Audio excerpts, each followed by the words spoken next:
Assalamualaikum warahmatullahi wabarakatuh.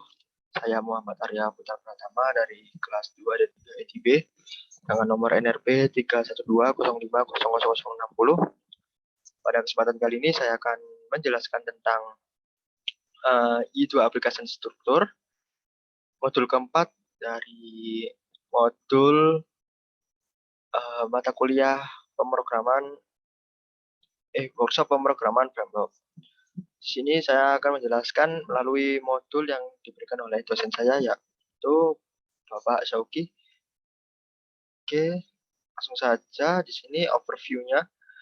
Aplikasi 2 menganut pola desain MVC atau Model View Controller seperti yang sudah saya jelaskan pertama kali di video yang pertama. Lalu di sini di review kembali. Ini model mempresentasikan data, logika bisnis, serta urutan-urutan yang ada, view representasi masukan keluaran ke atau dari model, lalu controller menerima masukan dan merubahnya menjadi perintah untuk mengakses model dan menampilkan di view. Selain MVC, sebuah aplikasi 2 juga memiliki entry scripts, yakni PHP script yang bisa diakses langsung oleh pengguna. Mereka merupakan awal dari semua request ke aplikasi. Lalu application adalah merupakan objek yang dapat diakses secara global. Objek ini mengelola berbagai komponen dan mengkoordinasikan mereka untuk memenuhi request. Komponen application merupakan objek-objek yang tergabung dengan aplikasi dan menyediakan berbagai layanan untuk memenuhi request. Lalu terdapat modules yang mana merupakan sebuah paket yang di dalamnya terdapat MVC secara komplit. Sebuah aplikasi 2 dapat dibuat dan dikelola menjadi beberapa modules. Lalu terdapat filters yang mana mempresentasikan kode yang perlu untuk dijalankan sebelum atau sesudah sebuah request ditangani oleh controller. Lalu terdapat widget yang merupakan objek yang biasanya dilekatkan pada view untuk mempermudah pembentukan tampilan. Oke, selanjutnya ini gambar dari struktur aplikasi 2. Di mana di sini aplikasi terdapat modul, aplikasi komponen, lalu ada controller, modul terdapat controller juga, di dalam controller terdapat filter, lalu controller ini menghubungkan ya, seperti tadi yang dijelaskan di sini, controller dari menerima masukan dan merubahnya menjadi perintah untuk mengakses model dan menampilkan view. Berarti controller di sini mengakses ke model lalu menampilkan view-nya. Di dalam view ini terdapat widget dan aset bundle seperti itu. Lalu entry script. Entry script merupakan mata rantai pertama dari aplikasi 2. Setiap aplikasi, baik aplikasi web ataupun aplikasi konsol, harus memiliki satu entry script. Entry script untuk aplikasi web biasanya bernama index.php. Hal ini harus diletakkan pada direktori yang dapat diakses dari jaringan web. Entry script biasanya digunakan untuk hal-hal berikut ini: mendefinisikan kelas data global, register composer, autoloader, mengikut sertakan aplikasi, memuat konfigurasi aplikasi, membuat dan konfigurasi instance dari aplikasi, memanggil fungsi i-based application untuk memproses permintaan. Di sini terdapat note, selain dapat digunakan untuk membuat aplikasi web, I2 juga dapat digunakan untuk membuat aplikasi konsol. Seperti itu. Ini entry script untuk aplikasi web, index.php. Di dalam web, index.php seperti itu. Nah, ini application. Application merupakan objek yang mengelola keseluruhan struktur dan siklus hidup dari aplikasi 2. Setiap aplikasi 2 mempunyai sebuah objek aplikasi yang dibuat di entry script. Objek aplikasi ini dapat diakses secara global melalui YAML. Konfigurasi dari aplikasi juga akan dimuat bersamaan dengan pembuatan aplikasi di entry script. File konfigurasi untuk basic template defaultnya bernama web.php. Oke, di sini coba saya buka di ini basic template di web.php.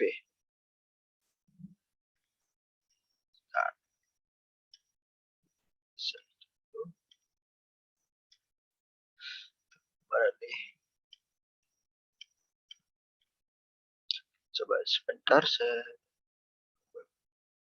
web.php. views.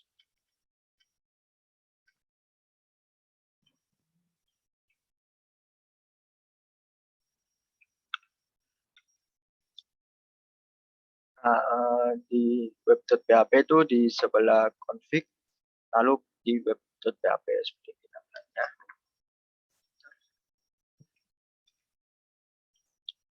Tadi itu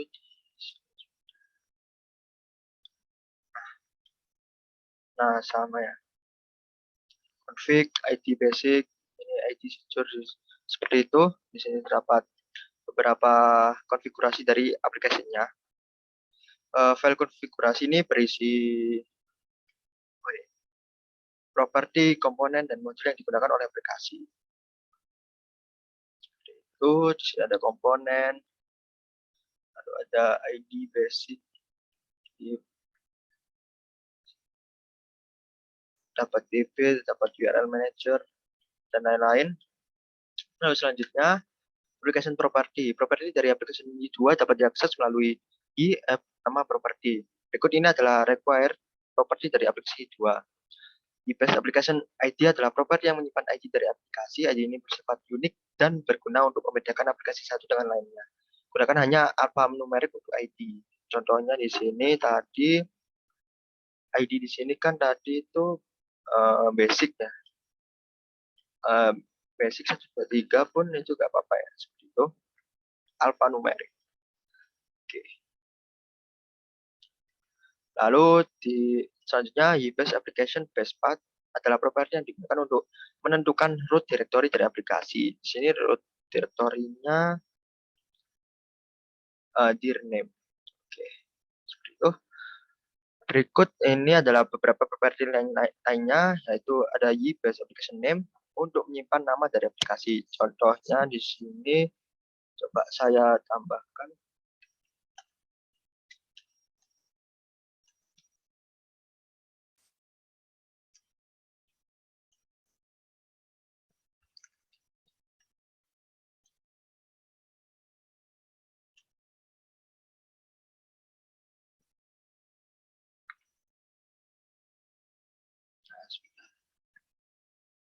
Oke, name ini digunakan untuk nama aplikasinya. Coba saya akses di sini. Ini front end. Ini yang change template.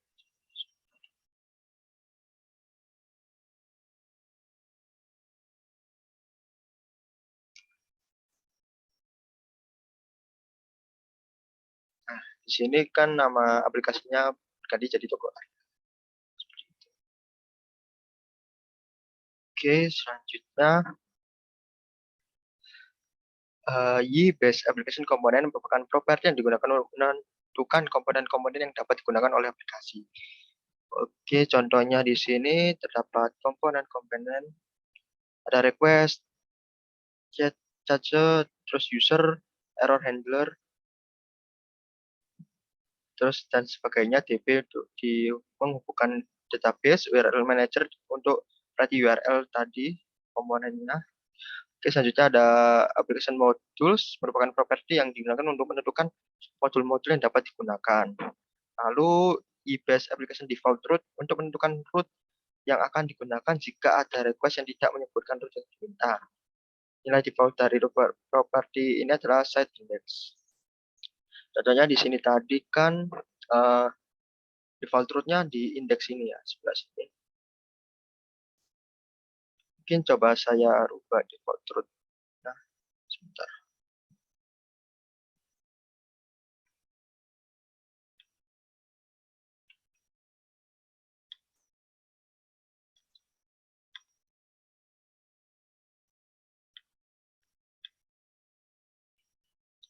Oh, nanti saja ya. Ini saya akan praktekkan ketika mempraktekkan di Advanced Template seperti itu. Harusnya di basic template bisa. Tinggal default root saja.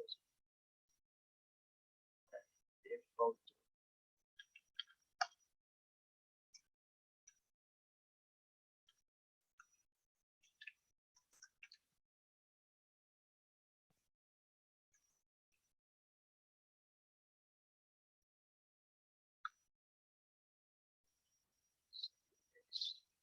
Saya coba di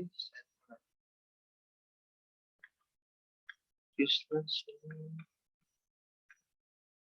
Coba saya ke site login terlebih dahulu.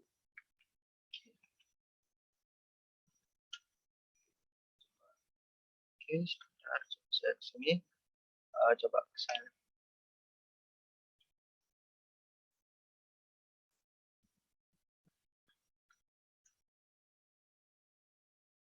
Nah, ketika saya akses My Basic Web, maka akan ke default root ke login seperti itu. Oke, coba saya nonaktifkan di. Oke, selanjutnya coba saya application components. Sebuah aplikasi 2 dibentuk dari beberapa komponen yang menyediakan layanan yang berbeda-beda. Sebagai contoh, komponen URL Manager seperti tadi untuk berarti URL yang mana bertanggung jawab untuk menentukan rute dari sebuah request. Komponen DB menyediakan layanan terkait dengan penggunaan database dan lain sebagainya. Komponen dari aplikasi akan dibuat ketika komponen tersebut digunakan untuk pertama kali. Berikut ini beberapa komponen inti dari aplikasi 2. DB mengelola hubungan dengan database, error handler, menangani error dan exception dari pada PHP, user menangani autentikasi user dan lain-lain. Lalu terdapat controllers, yakni controller adalah bagian dari arsitektur MVC yang bertugas untuk menerima permintaan request dan memberikan tanggapan respon. Controller akan menerima permintaan, meneruskan permintaan ke model, memasukkan hasil dari pemrosesan dari model ke dalam view, dan kemudian membentuk tanggapan. Nama file PHP dari sebuah controller mengikuti format controller id controller.php sebagai contoh. Controller merupakan file untuk controller dengan id jurusan. Oke. Sebagai contoh di sini controller di basic template-nya masih ya biasa. Nah, masih site controller yang mana controller di site controller ini meneruskan permintaan model dari site model ke dalam view model seperti itu. Selanjutnya controller action. Sebuah controller dibentuk dari satu atau beberapa actions. Action ID merupakan kata unik yang digunakan untuk membedakan action satu dengan action lainnya dalam sebuah controller. Action ID ditulis dalam format action ID, contoh action create. Nah, sebagai contoh, sini saya lihatkan di site controller ya. Nah, di sini di dalam site controller terdapat action index, action login, action logout, dan lain-lain yang mana di dalamnya itu terdapat beberapa event ya. Lalu pengguna dapat mengakses action dari controller menggunakan root dengan format controller ID atau action ID. Sebagai contoh, action create dari controller jurusan dapat diakses melalui root jurusan create. Sebagai contoh tadi di sini controller jurusan create.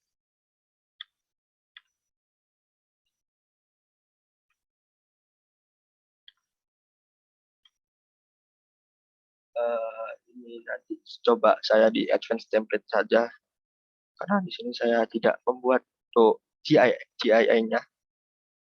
Sebentar. Oke, secara default action index akan dipanggil jika dalam request hanya menyebutkan nama controller saja. Sebagai contoh tadi di mana? Nah, di sini ya. Di sini web. Nah, akan ke index seperti ini. Jika ke controllernya seperti tadi itu item. Nah, akan ke indeksnya. Kalau saya arahkan ke controller yang lain, akan ke create item, delete item, dan lain-lain sesuai dengan controller yang dituju. Lalu selanjutnya controller best practice. Di dalam aplikasi yang didesain dengan baik, sebuah controller biasanya berukuran sangat kecil dan untuk setiap action hanya berisi beberapa baris kode saja. Secara garis besar dapat disimpulkan bahwa controller yang pertama dapat mengakses data permintaan request seperti HTTP headers, cookies, request parameter dan lain-lain. Yang kedua dapat memanggil metode dari models atau dari komponen lain. Yang ketiga dapat menggunakan views untuk membentuk respon atau keluaran. Yang keempat, seharusnya tidak memproses data permintaan request. Pemrosesan ini harusnya dilakukan dalam models. Yang kelima, seharusnya tidak mengikut sertakan kode HTML. Kode HTML lebih baik diletakkan pada views. Nah, seperti contohnya tadi, di sini di dalam controller tidak terdapat itu codingan berupa HTML ya, semua berupa PHP. Tapi untuk codingan HTML ada di view di sites sini. Nah, seperti ini HTML. Oke, selanjutnya models. Models adalah bagian dari arsitektur MVC. Model berguna untuk mempresentasikan data, aturan-aturan, dan logika bisnis. Model dapat dihubungkan dengan tabel di sebuah database ataupun berdiri sendiri. Sebuah model dapat memiliki atribut labels, validation rules, dan lain-lain. Atribut merepresentasikan data dalam sebuah model. Model yang dibuka dengan tabel di database secara otomatis menjadi seluruh field dalam tabel tersebut sebagai atributnya. Atribut dapat ditambahkan dengan cara seperti membuat variabel. Atribut dapat diakses secara normal atau seperti mengakses array. Sebagai contohnya ini atau contohnya di sini ya untuk model.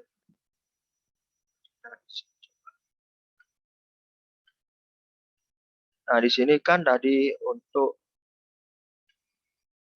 ini yang terpisah dari database-nya. Ini seperti menulis atribut ya, public name, public email, subject, body, dan lain-lain. Lalu di sini terdapat rules. Nah, di sini terus atribut dapat yang secara normal mengakses array. Oke, seperti itu. Nah, di sini kan terdapat kayak array gini. Ini rules validasi email nanti. Oke, selanjutnya models. Yang kedua, atribut labels adalah label yang ditampilkan pada form untuk setiap atribut. Nah, coba di sini kan saya belum buat GII untuk yang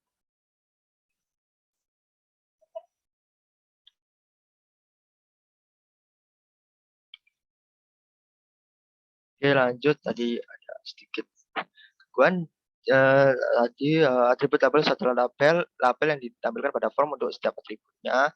Jika model dibuat menggunakan key, maka semua field dalam tabel akan dibuat atribut labelsnya secara otomatis. Sebagai contoh tadi saya sudah membuat di advanced template. Di modelsnya di sini dapat coba item PHP. Nah, di sini terdapat tabel name, yaitu tabel name-nya item, atribut labelnya ID. Ini ID yang ditampilkan tabel ketika apa ya namanya itu menampilkan di sebuah indeks dari CRUD-nya ID. Untuk ID ini nama labelnya dan ini untuk nama field yang ada di database-nya seperti itu. Lalu selanjutnya validasi. Setiap data untuk sebuah model yang diterima dari pengguna harus divalidasi terlebih dahulu. Contoh validasi, jumlah huruf maksimal untuk nomor telepon tidak boleh melebihi 15. Sebagai contoh di sini, nah nomor telepon string maksimal 15 ini menggunakan rules-nya. Sedangkan di sini belum saya buatkan ya. Oh, di sini sudah ada rules-nya. Di sini masih default ya berdasarkan database. String required gini. Oke. Seperti itu. Email harus sesuai dengan bentuk penulisan email yang valid, menggunakan rules email seperti sini, email, dan lain-lain. Proses validasi ini dapat diatur melalui metode rules. Nah, gitu. Selanjutnya, model best practice. Secara garis besar, sebuah model dapat berisi atribut untuk merepresentasikan data bisnis, dapat berisi validation rule atau aturan validasi untuk memastikan validitas dan integritas data. Yang ketiga, dapat berisi metode-metode untuk mengimplementasikan logika bisnis. Lalu yang keempat, seharusnya tidak mengakses request, session, atau environment data yang lain secara langsung. Data ini harus dimasukkan ke dalam model oleh controller. Begitu. Lalu yang kelima, seharusnya tidak mengikut sertakan kode HTML. Kode HTML lebih baik diterapkan pada views seperti tadi. Seperti pada controller ya. Hanya terdapat kode dari PHP. Lalu seharusnya tidak memiliki skenario yang terlalu banyak. Oke. Lalu ada views. Di sini view adalah bagian dari arsitektur MVC yang digunakan untuk menampilkan data ke pengguna. View dibentuk menggunakan gabungan dari kode PHP dan HTML. Dengan pertimbangan keamanan untuk menghindari crossfire scripting, terapkan metode pemeriksaan untuk menampilkan data yang dimasukkan oleh pengguna. Gunakan metode eHelpers HTML encode untuk menampilkan data teks. Gunakan metode HTML purifier untuk menampilkan data HTML.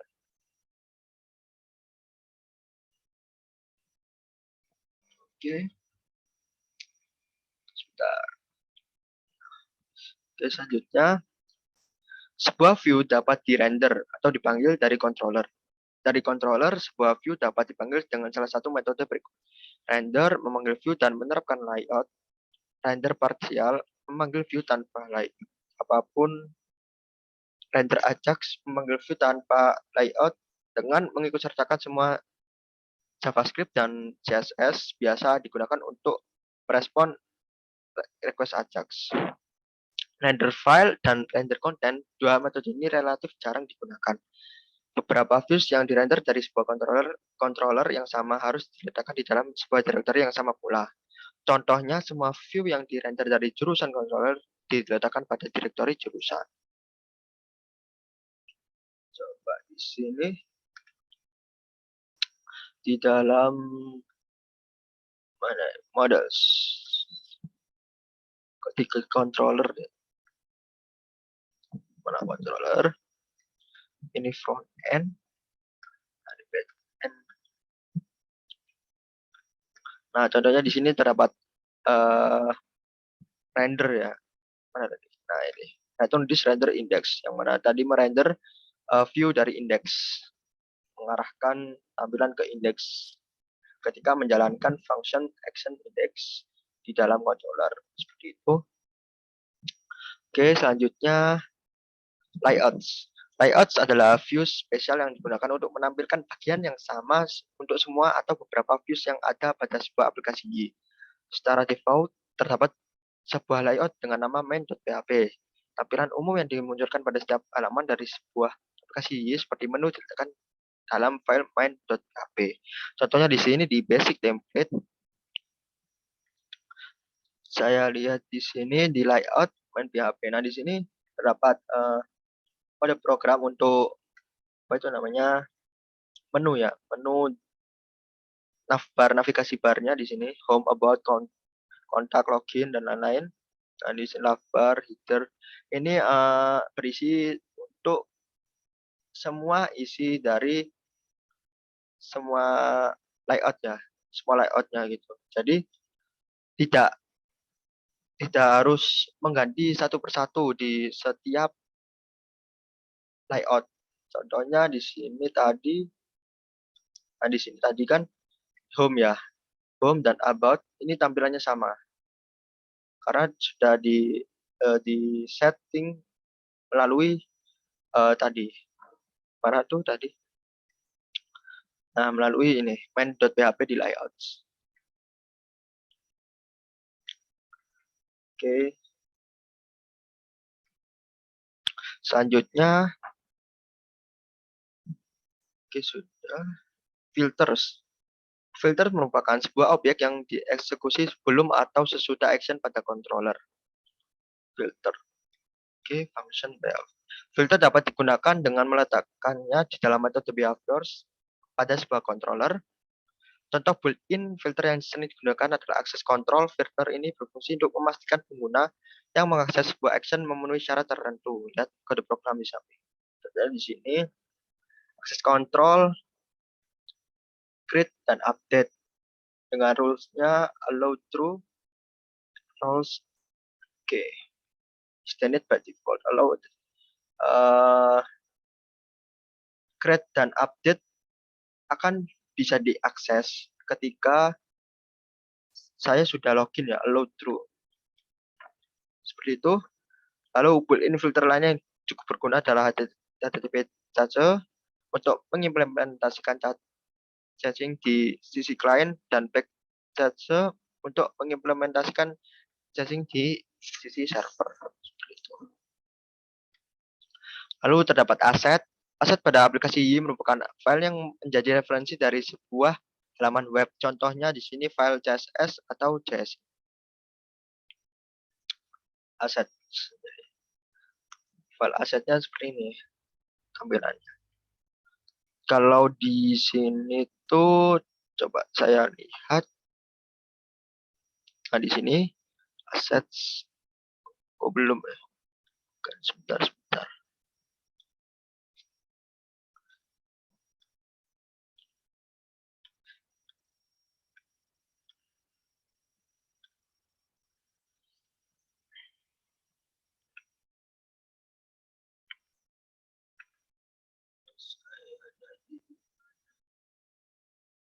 Nah, di sini aset. Nah, di sini digunakan untuk menyimpan aset dari web. Karena W2 menggunakan aset dari Bootstrap. Nah, CSS menggunakan CSS yang berhubungan di tadi CSS aset. Nah, di sini CSS diatur di sini, lalu dihubungkan di sini. Seperti itu aset bundle. Lalu untuk dapat digunakan sebuah aset harus diletakkan pada direktori sama yang dapat diakses dari internet.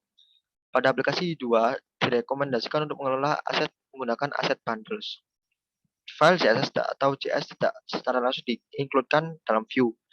Aset bundles diinkludkan pada view dengan memanggil metode register. Dengan cara ini, file aset yang asli tidak harus diletakkan pada direktori yang dapat diakses dari jaringan web. Yang akan mengkopikan secara otomatis jika terdapat perubahan pada file aset. Misalkan setelah melakukan upgrade, file aset otomatis akan diperbarui. Aset register disk. Oke, contohnya di sini tadi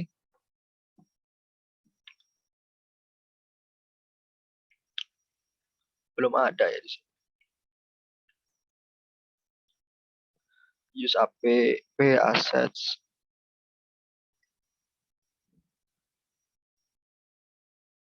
Y web asset bundle. Nah, di sini. Seperti itu. Oke, selanjutnya latihan. Untuk latihan ini yang pertama untuk aplikasi front end ini yang advanced template ya. Untuk aplikasi front end yang pertama buat CRUD untuk item jika belum dibuat pada latihan sebelumnya, kemudian hapus semua action kecuali action index dan view. Oke, sebentar.